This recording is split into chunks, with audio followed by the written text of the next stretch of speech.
Hello everybody and welcome to another weekly challenge. The challenge this time was to build a Starship replica, which is quite fitting given that we just saw the first test flight of SpaceX fully stacked Starship. First up, I built the upper stage, which is also referred to as Starship. The Starship has 6 engines, 3 of those has been modified to work best in atmosphere and the other 3 for spaceflight. That means that in real life, the central engines have smaller bells to be more efficient in atmosphere. However, as I only use the vector engines, I tried to lower the 3 central ones to give the illusion of 2 types of Raptor engines. As you can see, the maximum width of the extra large parts in KSP2 is 5 meters. Starship has a width of 9 meters, so to build something that had the correct scale, I multiplied the length of the parts with 0.55. That would give me the correct length when the width is 5 meters. So to do the calculation for you, that meant that the upper stage of Starship has to be around 27 meters tall, and the booster stage, also called Super Heavy, has to be around 38 meters tall. Combined, the replica should be a bit above 66 meters tall, which I think I hit quite well.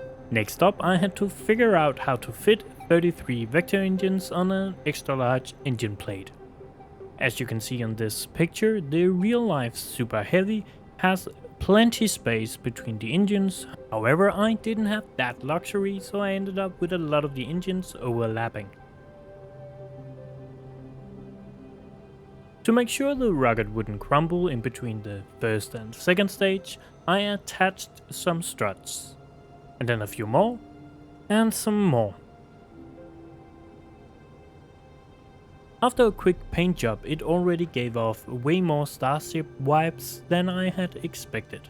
Next up, I had to find a way to build the grid fins that are located on the Super Heavy. There isn't really anything that looks quite alike, so I ended up with control surfaces which I rotated.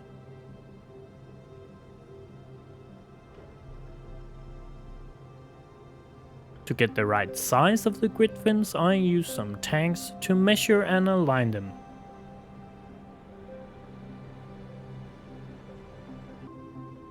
I also had to build the flaps on the Starship, and I had this brilliant idea of trying to use wings but hide everything but the control surface inside the rocket. That way I thought I might be able to deploy them kinda like on the real Starship. However, that turned out to be a crap idea, since they can't angle enough. It just didn't look right. So I ended up just using wings. So here is my attempt of a Starship replica. For this flight to be successful, I wanted to achieve a few things. Firstly, I wanted to separate the first and second stage around 20 kilometers up. Second, I wanted to be able to fly the Super Heavy booster back and land it inside one of the rings around the landing pads. Thirdly, I wanted to achieve orbit with the upper stage before also landing that inside one of the landing pads out of rain.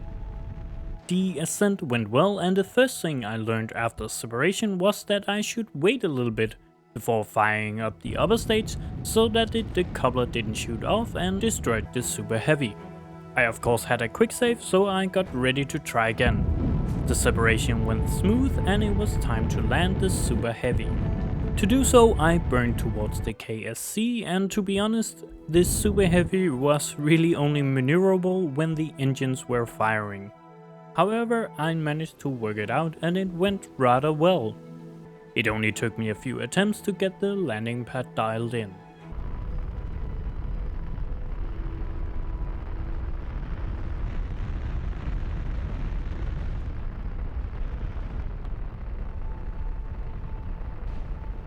Yes, I was also surprised at how well it went.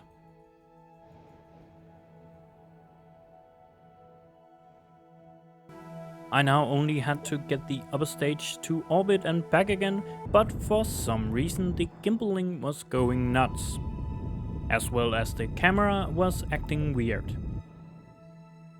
After some reloads, the culprit showed up. Apparently the decoupler was acting up and interfering with how the rocket behaved, even when out of view. Luckily, as I learned earlier, I was able to destroy the decoupler by burning right after separation, which fixed the problem. After that, I got the upper stage into orbit and enjoyed the view. After a trip around Kerbin, I made my deorbit burn and got ready to fine-tune the descent. The Starship wasn't particularly easy to control either, so a lot of correction burns were necessary. Luckily, I had a lot of Delta V.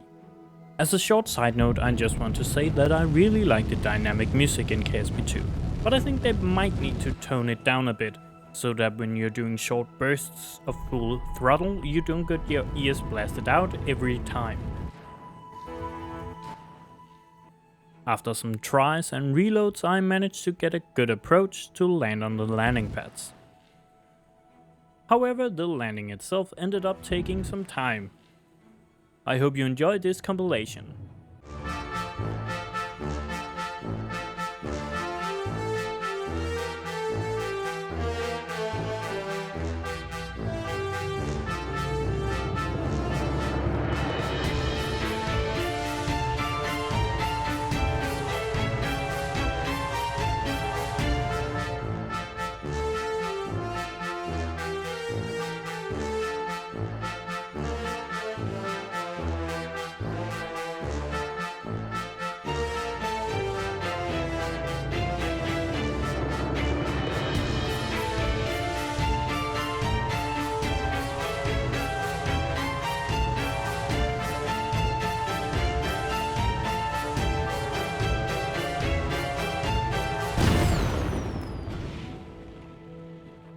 Yeah, so it didn't go that well.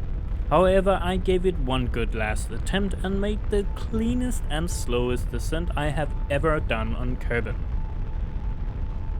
And while we wait for me to land, I just want to say I hope you enjoyed this video, and if you did, please like and subscribe.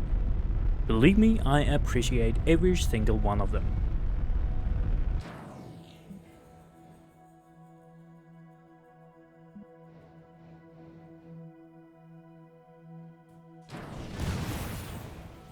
Yeah, not the outcome I was hoping for, but then again, still better than SpaceX.